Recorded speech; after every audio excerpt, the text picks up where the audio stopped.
I usually introduce myself as a local organic peasant farmer. But several times I've noticed it written up in the paper as a local organic pheasant farmer. I don't call myself a peasant farmer because of the state of farming somebody else's land. It's just the level that I have to live in order to farm the way that I want to farm.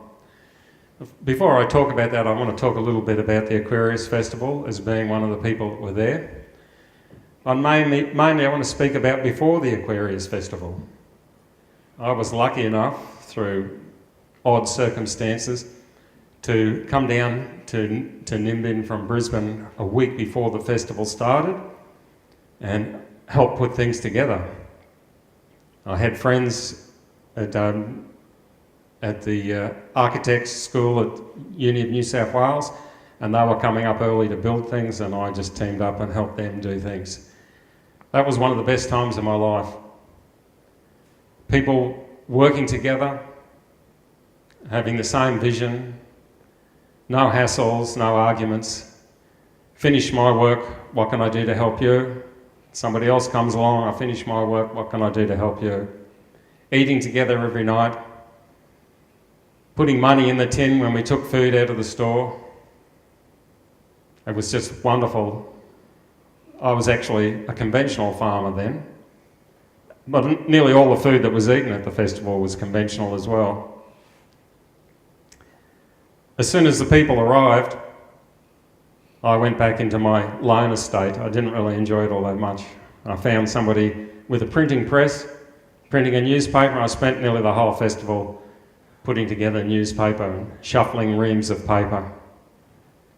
And I see Graham and Johnny Allen. I saw them every day. That was a lot of fun.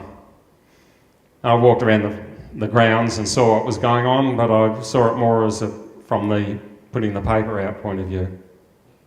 So, getting back to my vision for the future, I really have two diverse visions for what the future is going to be, and one of them is everybody working together like that week before the festival started.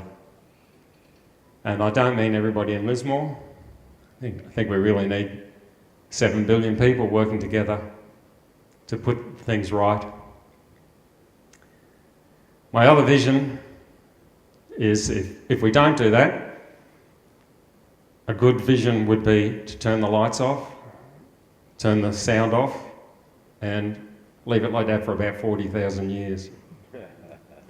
So you can see, Paul said it's a logical progression, but we've had optimist, optimist, optimist, pessimist.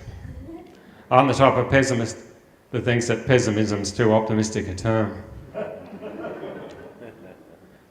So for the last 25 odd years, I've been putting myself along the sustainability route.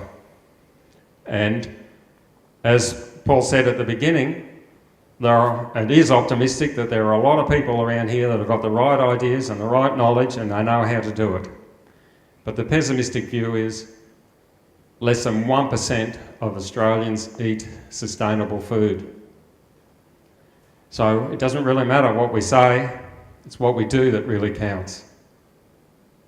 So for the last 25 years I've been working towards sustainability and finding ways to feed the community in a sustainable way, and I'm pretty sure that we've ironed out most of the problems. If you come and have a look at the organic market in Lismore every Tuesday morning, advertises every Tuesday until the end of the world, you'll see that there are a lot of people who know how to grow food sustainably, and we know how to distribute it sustainably, but we're only feeding less than 1% of the population. So I can't really grow the food as sustainably as I would like to do because I just don't get paid enough to do that. And I work for $1 an hour now, so I can't really go any lower than that. So a long time ago, like 25 years, I started thinking about ways to try to make the region more sustainable, and I've gone into them very deeply and cast most of them away.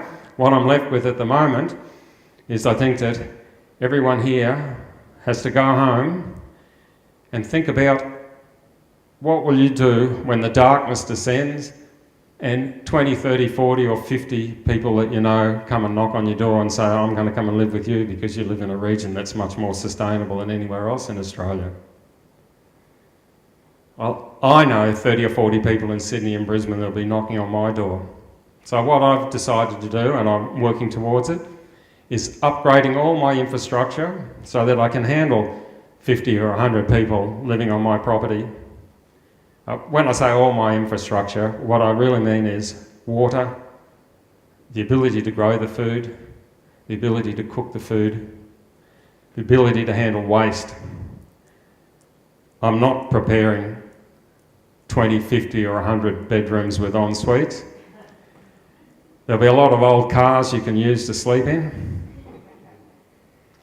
But it is important that we have the ability to feed ourselves and be hygienic. And the two luxuries that I really need in my life are hot and cold water. So I insist on having them all sorted out.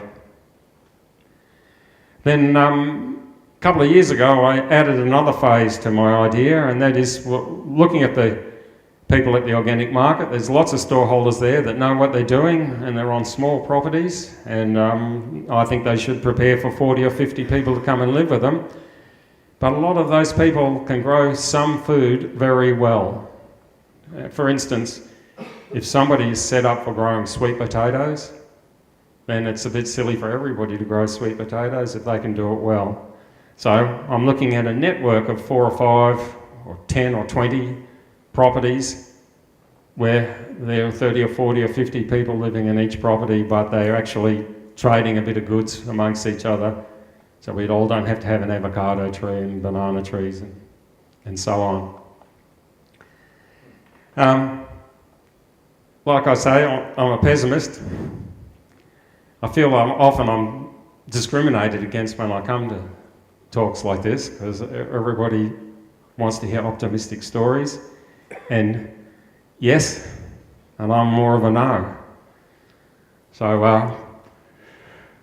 I'm sorry, but I've been told I have to leave an audience with an on and up message, which is a really difficult thing for a pessimist to do. I have thought of 2 up things that I can leave you with. The first one is climate change won't really hurt everyone. It won't damage unicorns, mermaids, fairies, the folk in the faraway tree. They'll all be fine. Elected politicians who are on side, they'll all be fine. And my last up note to leave you on is, remember, I could always be wrong.